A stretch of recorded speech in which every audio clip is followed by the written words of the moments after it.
Coastal Love and Decor. Okay, let's take the tape off of this and see how this came out. So I'm just going to go in the back here. And for you newbies, the reason why we tape the inside is in the event after gluing your glass, if you miss a spot, this way it won't run, you know, if it would seep through a little spot that you missed, this way it won't seep through the back and ruin your project. It's just a safety precaution. Some people do it, some people don't. I always do it. I think I did it once and it happened. So my piece was ruined. And from that point on, I always tape the back of my frames.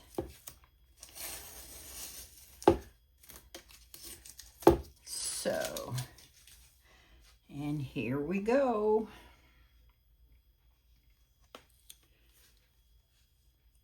Didn't that come out really nice? See, everything's attached. Now I'll put a hanger on the back of this.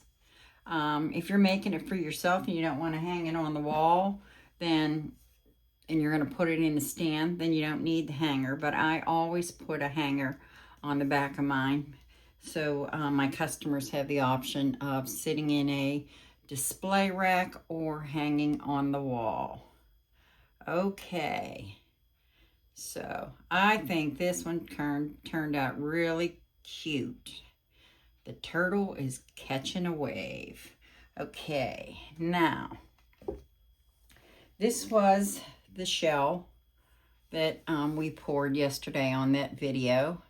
I see my starfish moved from up here down here, but that's okay.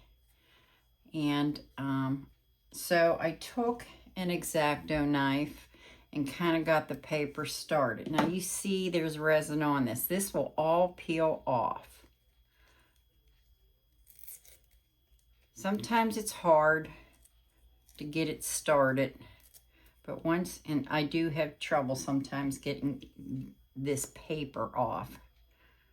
And you don't want to scratch it either. You want to watch when you're, I like to start where the loop is. And then it just peels off. Just like so. And again, I'm trying not to scratch it. Sometimes these can be buggers. But once it gets going, it gets going.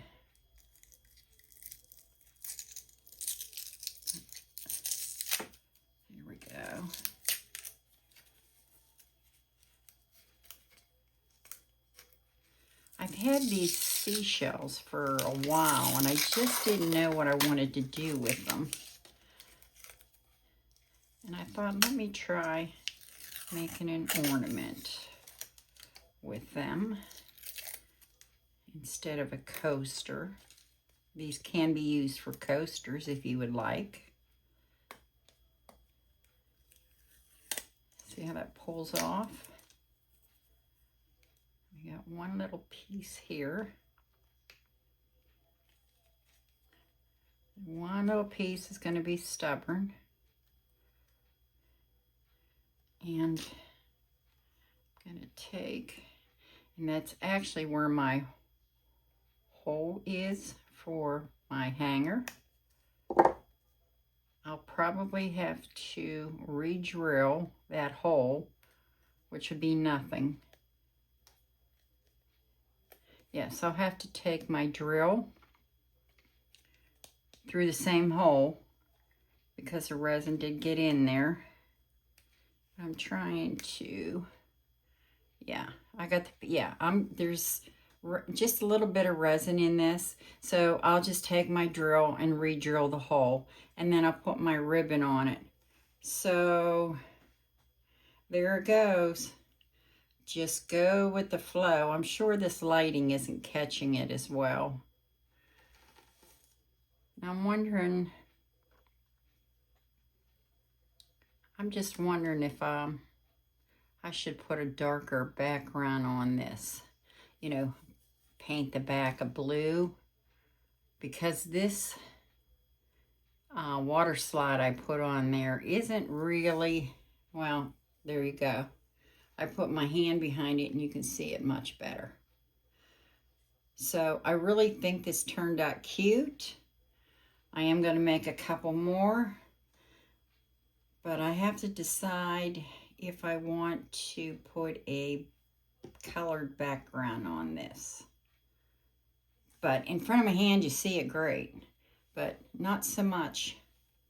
So I'm probably going to paint the back and then seal it. I could pour colored resin over the back of it. You know, maybe the next one, that's what I'll do. I'll take the back and pour colored resin and then do my front. But there you go, guys. I didn't get to the second layer of the other ornament, so I'll be working on that today. You probably won't see that till tomorrow. I am working on these, and these are the mix to mold. I had to do a little wiener dog because I have a wiener dog. You know, I normally do coastal, but you got to be a little traditional sometimes. And then we have the snowman on the reindeer. So we're going to work on making some of these. I want to do another set of these, and we'll do those coastal. So that's it for today. I hope you guys have an amazing rest of your day. And I'll catch you on the next video. Okay. These items will be available in my Etsy shop if you're interested. So, and if you have any questions, please give me a holler. I'll help you out in any way I can. Bye. Have a happy Halloween.